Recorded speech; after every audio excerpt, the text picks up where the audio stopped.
우리 다 함께 기도드리심으로 10월의 첫 번째 주 금요 예배 하나님 앞에 영혼 돌려드립니다. 자비하시고 인애로우시며 노하기를 더디하시는 사랑의 하나님, 이 시간 하나님의 거룩한 성호를 찬양하기를 원합니다. 새 노래로 하나님을 찬양하라 하셨사오니 날마다 하나님 주신 새로운 감동과 감격으로 하나님을 높일 수 있는 저들 되게 하시고 신령과 진정으로 진지함으로 하나님 앞에 나아가는 저들 되게 하여 주옵소서. 예배 시종을 주님께 맡겨드리오며 거룩하신 예수님의 이름으로 축복하며 기도드리옵나이다. 아멘. 가장 먼저 드릴 찬양, 이전엔 왜 몰랐을까, 모르고 있었을까. 이어서 죄짐 맡은 우리 구주 찬양드립니다.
처음부터 마지막 이 노래를 부르고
14장 8절에서 18절까지의 말씀 우리 함께 하도록 합니다.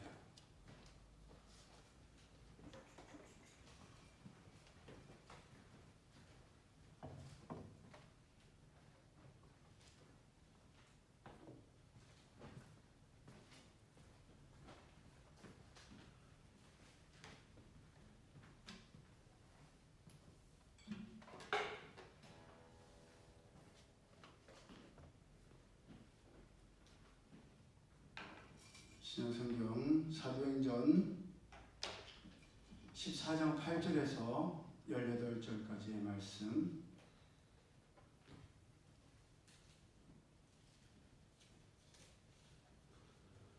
시작. 루스드라에 발을 쓰지 못하는 한 사람이 앉아있는데 나면서 걷지 못하게 되어 걸어본 적이 없는 자라.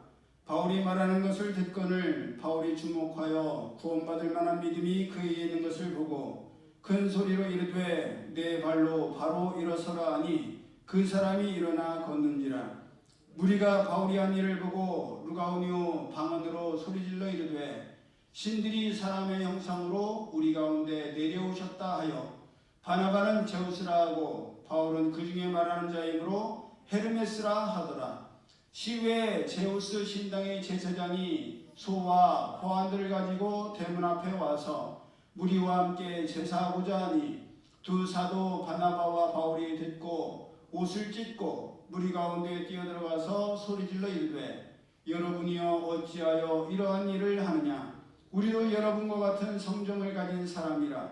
여러분에게 복음을 전하는 것은 이런 헛된 일을 버리고 천지와 바다와 그 가운데 만물을 지으시고 살아계신 하나님께로 돌아오게 함이라. 하나님이 지나간 세대에는 모든 민족으로 자기들의 길들을 가게 방임하셨으나 그러나 자기를 증언하지 아니하신 것이 아니니 곧 여러분에게 하늘로부터 비를 내리시며 결실기를 주시는 선한 일을 하사 음식과 기쁨으로 여러분의 마음에 만족하게 하셨느니라 하고 이렇게 말하여 겨우 무리를 말려 자기들에게 제사를 못하게 하니라. 아멘. 우리가 함께 합독한 말씀을 본문으로 보고도 듣고도 겪고도 믿지 않은 완악한 마음이라는 제목으로 함께 은혜를 나누기를 원합니다. 여러분, 나면서부터 걷지 못하게 되어서 걸어본 적이 없는 사람 어디서 본 적 있지 않습니까? 어디에서 본 것 같아요? 그렇죠. 신약거든. 잘 생각해 보세요. 그렇죠. 사도행전 3장 2절에 나면서부터 안진뱅이였던 거지. 그 거지를 베드로가 그를 향하여 은과 금은 내게 없거니와 내게 있는 것으로 너에게 주노니 곧 나사렛 예수 그리스도의 이름으로 걸으라. 그러면서 오른손을 잡아 일으키자 뛰어서서 걸으며 하나님을 찬미하였고 모든 백성은 그가 걷는 것과 하나님을 찬미함을 보고 심히 기이 여기며 놀랐더라라고 기록되어 있죠. 또한 나은 사람이 베드로와 요한을 붙잡자 모든 백성이 크게 놀라며 달려나가 솔로몬 행각에 모였고 이것을 본 베드로는 왜 이 일을 기이 여기며 왜 우리 개인의 권능과 권능으로 경건으로 이 사람을 걷게 한 것처럼 우리를 주목하느냐 하며 이 사람을 걷게 한 것은 예수님으로 말미암아 난 믿음이요 이제 각각 그 악함을 버리고 예수님을 믿으라고 선포하였습니다. 베드로의 설교를 듣고 예수님을 믿게 된 자가 남자만 몇 명? 5,000명이나 되었죠. 예. 나면서 걷지 못했던 사람이 나와서 곁에 있었기 때문에 힐난할 말이 없어서 종교 지도자들이 베드로를 풀어주면서 너가 다시는 예수님의 이름으로 말하지도 말고 예수의 이름으로 가르치지도 말라라고 협박을 했지만 베드로와 요한은 그들 앞에서 당당하게 하나님 앞에서 너희의 말을 듣는 것이 하나님의 말씀을 듣는 것보다 옳은가 판단하라. 그러면서 우리는 보고 들은 것을 말하지 않을 수가 없다라고 외쳤습니다. 그랬을 때 베드로와 요한을 잡았던 관원들도 무리를 찾지 못해 그들을 놓아주었고 이것을 본 모든 사람들이 하나님께 영광을 돌렸었습니다. 그런 사도행전 3장과는 달리 본문에 나오는 루스드라, 이 루스드라라는 곳의 지명 이름의 뜻은 양의 무리라는 뜻을 가지고 있어요. 그만큼 비옥한 평원, 양의 무리, 양들이 떼를 지어서 다닐 정도로 넓고 비옥한 그런 곳이 루스드라였고, 이 루스드라는 로마의 군용 도로가 지나던 군사적인 요충지였습니다. 그런 루스드라에도 나면서부터 걷지 못하게 되어 걸어본 적이 없는 사람이 있었고, 사도 바울이 그에게 구원받을 만한 믿음이 있는 것을 보고 큰 소리로 일어나 바로 서라고 했을 때 그 사람이 일어나 걷게 되었습니다. 우리는 모르지요? 그 사람에게 왜 그런 믿음이 있는 것이 사도 바울 눈에 보이는지는 모르지만, 우리도 살아가다 보면요, 많은 사람이 있는데 그 중에서 유독 눈에 띄는 사람이 있어요. 아, 이 사람은 뭔가 나와 특별한 관계를 이룰 것 같다, 그런 느낌을 주는 사람들이 있어요. 저도 지금 딱 생각나는 사람은 한 3분 정도 되는 것 같아요. 항상 이제 생각나는 게, 전에 우리 김기수 집사라고 제 친구들이 참 많았는데, 제가 우리 유민이처럼 친구가 많고 성격이 밝아갖고 친구들이 항상 주변에 이렇게 북적북적 했는데, 그 중에서도 제가 무슨 말만 하면 이 친구가 마치 이성이 자기가 좋아하는 사람 보고 웃음 짓고 막 어쩔 줄 몰라 하는 것처럼 계속 그러는 거예요. 그리고 제가 저 자식 뭐지 이거? 왜 나한테 사랑의 하트를 눈으로 뿅뿅뿅 날리고 저러지? 네. 근데 나중에 정말 친하게 되었고, 제가 교회 가자는 그 말 한마디에 저를 따라 교회를 왔었어요. 그 친구가 있고, 우리 주변에 멀쩡한 건물을 부시는 거예요. 그래서 아니 저 건물을 왜 부시지? 이해가 도저히 안 가는 거예요. 그렇게 오래된 건물도 아니고. 그래서 제가 그 건물을 사진을 찍고, 나중에 이 집에 누가 이사 올지를 모르겠지만 멀쩡한 집을 이렇게 부셨다라고 보여주고 싶다라는 엉뚱한 생각이 있었어요. 제가 말도 안 되는 엉뚱한 생각. 그런데 그분이 누구였냐? 신지영 자매님이었어요. 그랬고, 3번째로는 우리 현지와 태지가 들어올 때, 현지를 보자마자 제가 여자 호교차이가 들어오는데 그랬었어요. 그렇게 특별하게 보일 때가 있는데, 이 루스드라에 있던 안전뱅이에게도 그런 구원받을 만한 믿음이 있는 것을 사도 바울이 보고 그로 일어서라고 했을 때 그 사람이 일어나 걷게 되었습니다. 그런데 사도행전 3장에 나오는 것과는 달리 루스드라 사람들은 신들이 사람의 형상으로 그들 가운데 내려왔다고 하면서, 바나바는 제우스라고 하고 사도 바울은 헤르메스라고 했습니다. 내용으로 보면 사도 바울을 제우스라고 해야 돼 맞을 것 같은데, 사도 바울의 형상의 얼굴에 대해서는 나오지는 않지만 많은 분들이 사도 바울은 시력도 안 좋았고 겉보기에 별로였다라고 이야기를 해요. 그래서 아마도 바나바는 성품도 착하고 부유한 집에서 자랐으니까 분위기 자체도 굉장히 고급스럽지 않았겠어요, 옷을 입어도? 그러니까 이 바나바는 제우스라고, 신들 중에 왕이라고 하고, 사도 바울은 심부름꾼 헤르메스라고 지칭을 했습니다. 헤르메스 잘 모르시는 분들도 계시겠지만, 그리스 신화에 나오는 전령의 신, 여행의 신, 상업의 신, 도둑의 신이라고 불렸고, 날개 달린 모자를 쓰고 날개 달린 신을 신고 지상에서부터 지하까지 가지 못하는 곳이 없이 자유자재로 넘나든다고 여겼던 신이 바로 이 헤르메스라는 신이에요. 그래갖고 도망가면 잡지를 못하니까 도둑의 신이라고 했던 것 같아요. 예. 우리가 알다시피 제우스는 그리스 신화에 나오는 최고의 신이요, 신들과 인간들의 아버지라고 불렸던 그런 존재지요. 자기의 누이인 헤라와 결혼해서 수많은 신들을 낳고 수많은 여성들과 애정 행각을 벌여서 자식들을 낳은 것으로 남동꾼으로 유명한 신이 바로 이 제우스라는 신입니다. 그리스 신화를 보면 로마 사람들이 자기들끼리 신들 이름도 다 정하고 그 신들 사이에 가계도도 다 그리면서 이렇게 얽히고 저렇게 얽혀서 이런 에피소드 저런 에피소드들을 쏟아냈습니다. 그것은 그 진화론을 믿는 사람들도 마찬가지여서 공룡의 이름에도 다 이름을 붙였잖아요. 우리는 공룡의 이름을 모르지만 진우와 같은 애들, 우리 예준이 같은 애들한테 공룡 이름을 얘기하라고 하면 줄줄줄 나와요.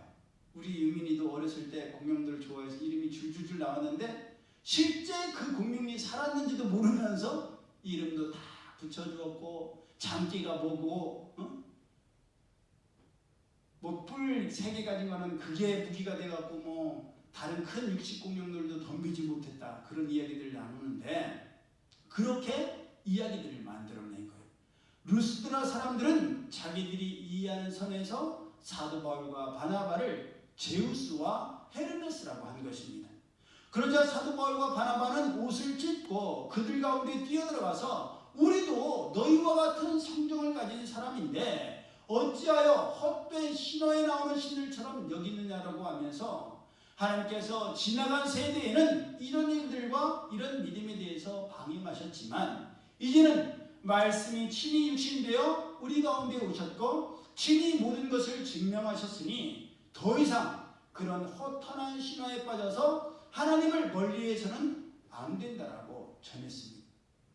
그런데 여러분 세상 사람들은요 아직도 이런 수준을 벗어나지를 못하고 있습니다. 심지어 믿는다고 하는 분들도 이런 수준에서 벗어나지 못하는 사람들도 참 많습니다. 그저 자기들이 이해하고 자기들이 아는 수준에서 하나님께서 하시는 일들을 논하고 그것에 대해서 믿으려고 합니다. 어제는 쉬는 날이었잖아요. 그래서 저는 오랜만에 아들 유민이와 함께 축구를 하러 갔어요. 축구를 하러 갔는데 그 중에 한 분이 눈을 초롱초롱하게 뜨고 저한테 다가와서 느닷없이 그러는 거예요. 목사님이시죠? 예, 제가 목사죠.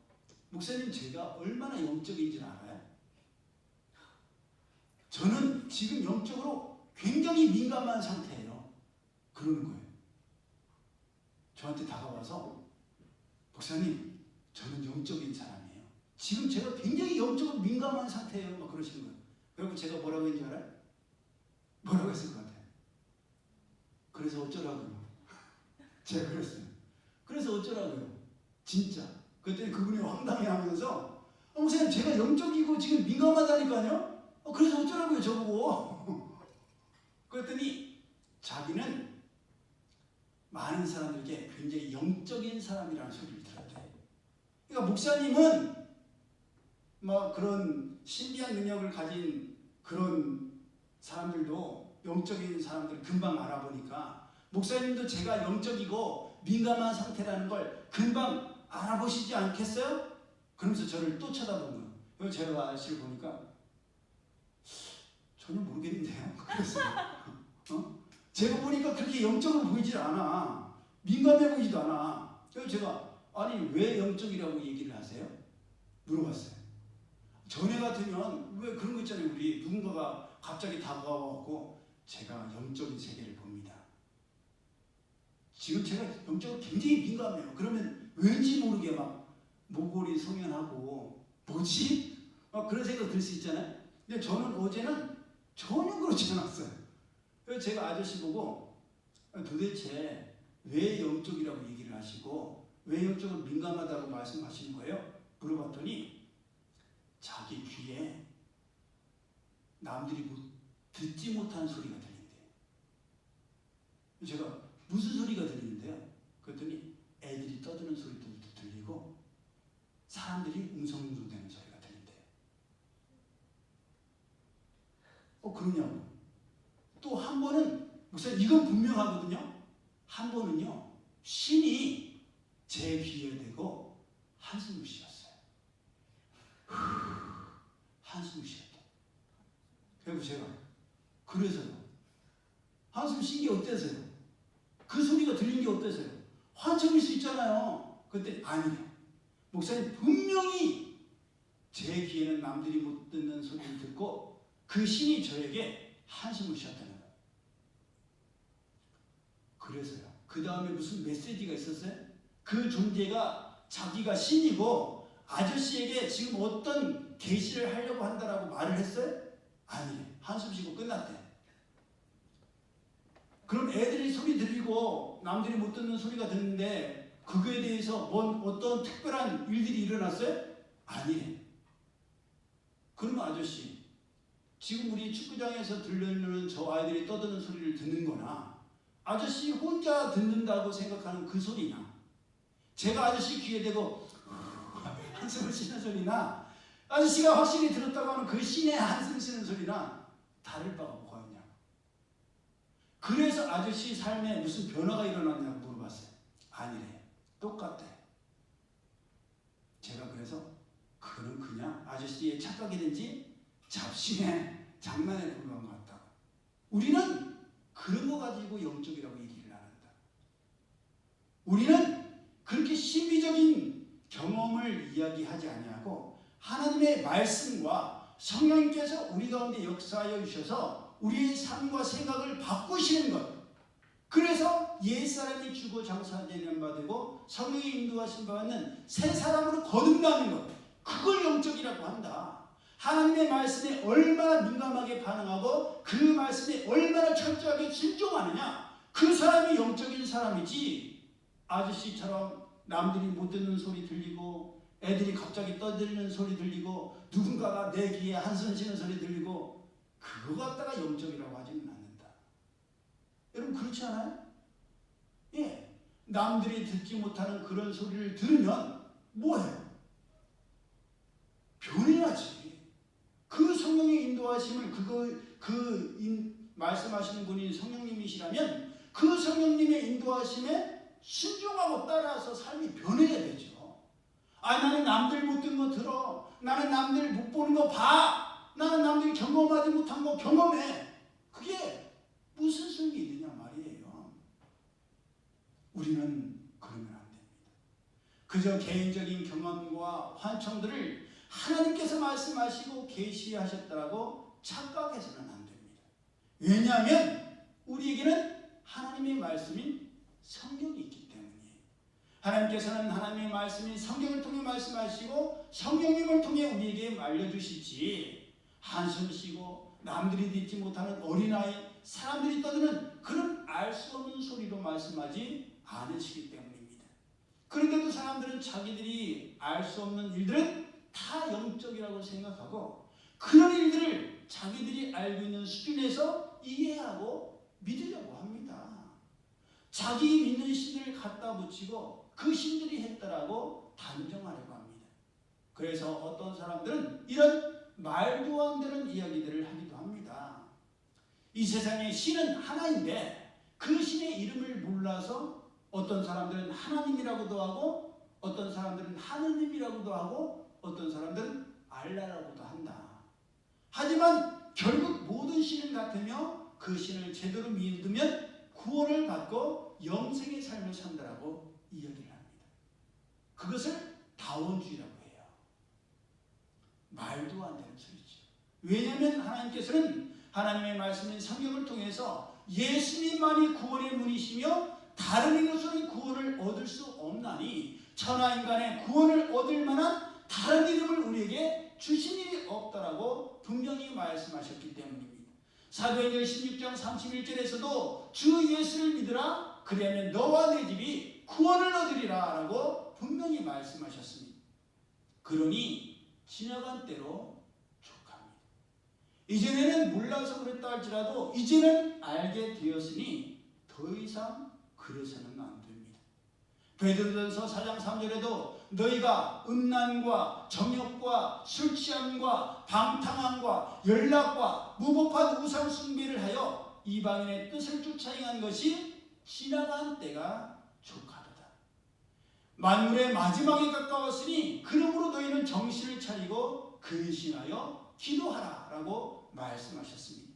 에베소서 2장 3절에도 전에는 우리도 다 그 가운데서 우리 육체의 욕심을 따라 지내며 육체와 마음에 원하는 것을 하여 다른 이들과 같이 본질상 진노의 자녀이었더니 금일에 풍성하신 하나님이 우리를 사랑하신 그 큰 사랑을 인하여 허물로 죽은 우리를 그리스도와 함께 살리셨다라고 말씀하고 있습니다. 전에는 어둠이었지만 이제는 뭐예요? 빛이 자녀답게 행해야 합니다. 빛의 열매는 모든 착함과 의로움과 진실함에 있다고 말씀하셨습니다. 갈라디아서 2장 20절에 내가 그리스도와 함께 십자가에 못 박혔나니 그러즉 이제는 내가 산 것이 아니요 오직 내 안에 그리스도께서 사신 것이라. 이제 내가 육체 가운데 사는 것은 나를 사랑하사 나를 위하여 자기 몸을 버리신 하나님의 아들을 믿는 믿음 안에서 사는 것이라 라는 말씀대로 이제는 내가 사는 것이 아니라 나를 위해서 죽으신 예수님을 위해서 살아야 합니다. 이것을 진정으로 믿는다면 이렇게 살 수밖에 없고 반드시 이렇게 살아야 합니다. 하나님께서 성령님을 통해서 끊임없이 책망하시고 말씀하시고 가르쳐 주시는데도 불구하고 계속 고민만 하고 갈등만 하고 주저하기만 한다면 말씀하시고 들려주시고 경험하게 하신 일들이 아무 소용이 없게 되고 맙니다. 사도행전 24장 24절을 보면 사도 바울을 신문하고 재판하던 당시 총독 벨릭스가 그 아내인 유대인이자 드루실라와 함께 와서 사도 바울에게 예수님에 대한 도를 듣기도 하고 장차올 심판에 대해서 두려움도 가지게 됩니다. 그런데 사도 바울에게 지금은 그냥 가고 틈이 있을 때 다시 부르겠다고 합니다. 왜냐? 심판에 대한 두려움보다는 사도 바울에게 돈을 받을까 하는 욕심이 더 컸기 때문입니다. 그 욕심에 사도 바울을 붙잡아들 이유가 죄가 없다는 것을 알면서도 유대인들의 마음을 얻기 위해서 사도 바울을 구류하여 두었습니다.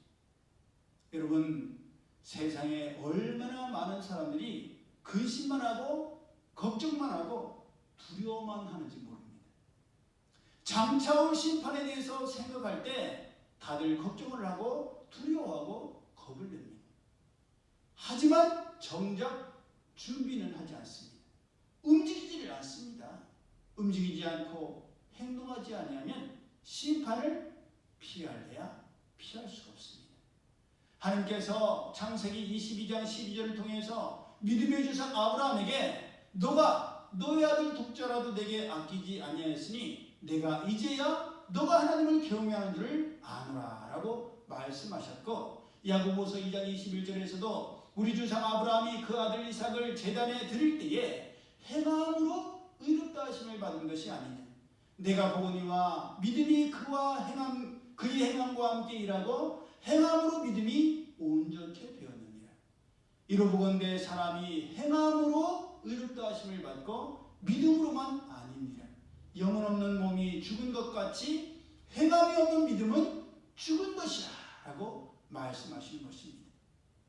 행하지 아니하고 생각만 하고 염려만 하고 걱정만 하고 갈등만 하고 고민만 하면 그것이 아무 소용이 없습니다. 잠언 22장 13절을 보십시오. 게으른 자는 말하기를 사자가 밖에 있은즉 내가 나가면 거리에서 찢기겠다 하느니라. 예, 내가 나가지 않는 것은 밖에 사자가 있기 때문이다. 그러면서 생각만 하고 상상만 하고 말만 하고 움직이려 하지를 않습니다. 진짜 사자가 있는 것 같으면 나가서 있나 없나 확인을 해야 될 거 아니에요. 확인도 안 하고 무조건 밖에는 사자가 있으니까 그래서 나는 움직일 수 없다라고 변명을 찾는 거예요.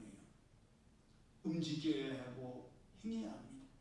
무엇이 옳고 그른지를 분별해야 하고 알았다면 행해야 합니다. 행하지 않으면 아는 것, 들은 것, 경험한 것이 아무 소용이 없습니다. 이사야서 6장 9절에 나와 있는 것처럼 듣기는 들어도 깨닫지 못하고 보기는 보아도 알지 못하며 귀는 듣기에 둔하고 눈은 감았으며 듣고 보고 마음으로 깨달았어도 고침을 받을까 두려워하여 그대로 있으려 한다면 듣고 보고 경험하는 것이 아무 소용이 없습니다. 여러분 이상하지 않아요? 아니 하나님께서 듣게 하셨고 보게 하셨고 경험하게 하셨는데 왜 고침을 받을까 두려워해요? 왜 고침을 받을까 두려워해요? 이대로가 좋기 때문에.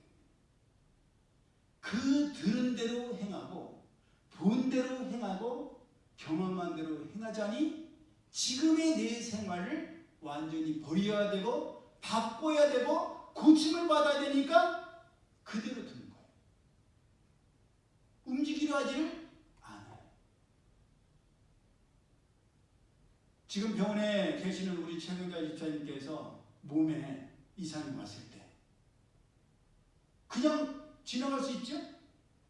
살면서 혈변을 누르지 않는 경우는 거의 없을 거예요. 어쩌다 보면 혈변이 나올 때가 있어요. 그러면 당장 무섭죠. 왜 응아에 피가 섞여 나오지? 내 몸에 무슨 이상이 있나? 그런 생각을 갖지만 얼마 지나지 않아서 없어지면 어떻게 돼? 일시적인 현상이었다라고 생각을 합니다. 그래서 그냥 묵혀두었다가 큰 병이 되는 경우가 많죠. 또 알면서도 안 가는 경우도 많아요. 왜? 무섭기 때문에. 진짜 큰 병으로 밝혀지면 엄청난 수술비와 어깨 넘어 들은 그 치료의 과정이 너무 무섭기 때문에 나는 병원 안 가고 그냥 있다가 죽을란다. 그런 분들도 참 많습니다. 고침을 받으려면 어떻게 돼요? 복잡해요. 힘들고 어려워요. 수술만 받으면 끝이 아니라 그 이후에 오랜 치료의 과정, 회복의 과정을 거쳐야 합니다. 그러니까 그게 무서워서 그냥 이대로 살려고 하는 분들과 마찬가지로 영적으로도 마찬가지. 하나님께서 우리에게 분명히 말씀하십니다. 하나님은 말씀하지 아니하시고 행하시는 분이 아니세요. 모든 것을 미리 말씀하시고 보여주시고 깨닫게 하시는데도 불구하고 우리가 행하지 않아요. 왜? 이대로 있는 게 좋기 때문에. 그렇게 되려면 엄청난 변화가 필요하고 변화를 하려면 개혁이 되어야 되기 때문에 이전 것과는 전혀 다른 삶을 살아야 된다는 두려움이 우리를 움직이려 하게 하지를 않으려고 합니다. 예수님께서는 마태복음 13장을 통해 씨 뿌리는 비유를 말씀하시면서 길가에 뿌리웠다는 것은 말씀을 듣고도 깨닫지 못하는 것이요. 그러면 악한 자가 와서 그 마음에 뿌린 것을 빼앗는 것이라고 말씀하셨습니다. 돌밭에 뿌리웠다는 것은 말씀을 들을 때는 기쁨으로 받았지만 그 속에 뿌리가 없어서 잠시 견디다가 말씀을 인하여 환난이나 핍박이 일어날 때는 곧 넘어지는 것이며, 가시떨기에 뿌리웠다는 것은 말씀을 듣기는 들어도 세상의 염려와 유혹의 말씀이 막혀 그 씨앗이 결실치 못하는 것이며, 좋은 땅에 뿌리웠다는 것은 말씀을 듣고 깨달아 결실하는 것이라고 말씀하셨습니다. 25장 14절 이하에 나오는 달란트 받은 자들에 대한 비유에서도 5달란트 받은 종과 2달란트 받은 종이 1달란트 받은 종과 달랐던 건 뭐예요? 뭔지 아세요? 즉시 바로 가서 그것으로 장사를 했다는 거예요. 계획 세우고 다른 사람들 조언 듣고 그러면서 시간 보낸 게 아니라 바로 가서 행동했다는 거예요. 그런데 1달란트 받은 자는 땅을 파고 감추어 뒀습니다. 묻어두었고 행동하지 않았어요. 그랬을 때 아무 소용이 없었다는 것입니다. 예수님께서는 마태복음 25장에서도 지극히 작은 자가 줄일 때 먹을 것을 주고 마시게 하며 나그네를 영접하고 옷 입히고 병들었을 때 돌아보는 것이 곧 예수님께 한 것과 같으며, 지극히 작은 자에게 하지 아니하는 것이 곧 예수님께 하지 않은 것과 같다고 하셨습니다. 그러니 듣고 보고 경험한 것으로 끝나서는 안 됩니다. 행동해야 돼요. 움직여야 됩니다. 여러분 2024년이 이제 얼마 남지 않았습니다. 그런 분들도 계실 거예요. 목사님 아직도 10월, 11월, 12월 우리에겐 3달이나 남았는데 목사님은 너무 부정적인 사람이에요. 3달이나 남았는데 올해가 벌써 다 갔다라고 부정적인 이야기를 하세요. 그런 분들도 계시겠지만 사실이잖아요. 3달밖에 남지 않았어요.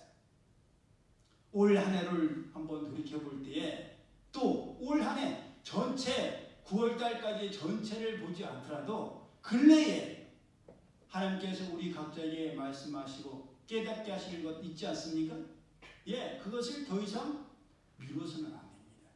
지금 행하지 않으면 기회가 없어집니다. 당장 내 자신에게 언제 또 그런 마음이 들지 모르고 언제 또 그런 기회가 올지를 모릅니다. 그러므로 하나님께서 우리에게 보여주셨을 때에 또 들려주셨을 때에 깨닫게 하셨을 때 행하는 우리 모두가 되기를 예수님의 이름으로 축복합니다. 예, 대부분의 사람들이 이 사도 바울을 헤르메스라고 하고 바나바를 제우스라고 하고 떠받들고 순상하려고 했지만 아니라고 하니까 어떻게 돼요? 금방 떠받들던 마음이 사라져서 양은된 미처럼 금방 끓었다가 차갑게 식고 말았습니다. 그래서 유대에서부터 온 그 유대인들이 달려들어서 때림으로 인해서 거의 죽게 되었어요. 죽은 줄 알고 버려줄 정도로 되었습니다. 여러분, 세상 사람들만 그렇게 금방 끓어올랐다가 금방 식는 게 아니에요. 우리도 예수님에 대해 그럴 수 있습니다. 베드로처럼 금방 물 위를 걷게 해달라고 하고 여기가 주사오니 초막 셋을 짓고 살자고 해놓고는 언제 그랬냐는 듯이 예수님을 부른다라고 부인하고 살기 위해서 예수님을 저주하기까지 할 수 있습니다. 하나님을 향한 우리의 사랑, 예수님을 향한 우리의 사랑, 우리의 열심은 하나님께서 모세에게 보여주셨던 것처럼 꺼지지 않는 불꽃이어야 되고 식지 않는 열정이어야 합니다. 그래야 끝까지 변함없을 수가 있습니다. 잘하려고 할 것이 아니라 탁월하려고 할 것이 아니라 지속적이고 충성이 변함이 없어야 됩니다. 여러분, 오늘 우리가 드렸던 찬양이지요? 이전엔 왜 모르고 있었을까? 주님이 주신 이 기쁨. 이전엔 왜 모르고 살았을까? 주님이 주신 이 사랑. 다시는 방황하느니 주님 인도하시니 이제는 절망 않으리. 아멘. 주님이 내 편 되시니 두려움 없으리. 벅찬 가슴 안고 할렐루야. 예. 저는 이 찬양을 처음 우연히 듣고 며칠 동안 밤샜어요. 밤에 이 찬양을 계속 부르는 거예요. 멜로디를 들어보시면 아시겠지만 저희 어렸을 때 그 개그맨들이 하는 그 개그맨 중에 이마령 씨라는 분이 계셨어요. 다이아몬드 스텝을 막 밟으면서 춤을 췄던 그 박자인 것 같아요. 이 템포가. 그래서 아까도 막 기타 치면서 나도 모르게 막 다이아몬드 스텝이 나오려고 하는 것 같은데 쳐보진 않았어요. 그 세대가 아니라서. 하지만 우리 가운데 뭐가 있어야 돼요? 그런 기쁨이 있어야 되지 않습니까? 그런 감사가 있어야 돼요. 날마다의 삶이 하나님 앞에 내 예배드리 나오면서 아휴, 오늘도 피곤한데 졸린데 가서 잤으면 좋겠는데 아휴, 어쩔 수 없지 뭐. 안 하면 어떻게 하겠어. 그래서 억지로 나오는 게 아니라 오늘은 이 찬양으로 하나님을 기쁘시게 하고 오늘 하나님께서 어떤 말씀을 우리에게 나에게 들려주실까? 그 말씀을 붙들고 내 삶이 변화받기를 원하는 그런 간절함이 변함이 없었으면 참 좋겠습니다.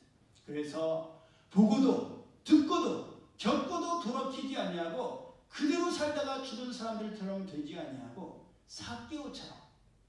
여러분 삭개오 아시죠? 삭개오는 뭐 특별한 신비적인 경험을 한 것도 아니에요. 그저 예수님을 보려고 그 작은 키로 아카시아 나무에 먼저 올라가 갖고 뽕나무라고 되어 있지만 아카시아 나무에 올라가 갖고 예수님 보려고 다른 사람들이 너무 많으니까 작은 키로는 볼 수가 없어갖고 나무 위에 올라가 있었는데 예수님께서 그런 삭개오 밑에 오셔갖고 삭개오야 내려와라. 오늘 내가 너의 집에 유해야겠다. 그 말씀밖에 안 했어요. 성경을 보면. 너 믿음이 너를 구원했다라든가 뭐 다른 말씀하시지 않았어요. 내가 너의 집에 가야 되겠다. 그것만으로도 삭개오는 변화받았어요. 그의 삶이 180도 바뀌었습니다. 내가 남의 것을 빼앗고 터득한 일 있으면 네 배나 갚겠나이다. 성경이 나와 있는 그대로 구약의 율법이 나와 있는 말씀이에요. 그 말씀 그대로 이제는 살아가겠다라고 모든 사람 듣는 데에서 선포하고 그렇게 살아갔어요. 예, 삭개오처럼 한 번에 변해야 됩니다. 한 번에 새롭게 돼야 돼요. 말씀이 선포되었을 때 그 말씀을 붙들고 새롭게 되는 우리 모두가 되고 이 새로운 10월이 되기를 예수님의 이름으로 축복합니다. 아멘. 기도드립니다. 사랑의 하나님 감사합니다. 오늘도 귀한 생명의 말씀이 선포되었사오니 이전에는 모르고 그랬다라고 변명할 수도 있고 이전 것은 이제 지나갔으니 보라 새 것이 되었도다. 정말 새 것이 될 수 있는 저들 되게 하여 주옵소서. 주님의 말씀이 저들이 심령에 골수를 찔러 쪼개서 새롭게 해주심으로 말미암아 이전에 행하던 것 이제는 하지 아니하고 이전에 먹던 것 이제는 먹지 아니하고 살아도 죽어도 주를 위해 살고 주를 위해 죽는 저희 모두 되게 하여 주옵소서.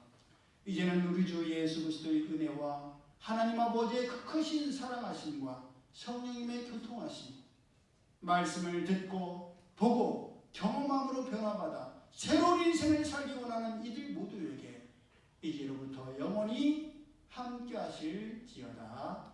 아멘.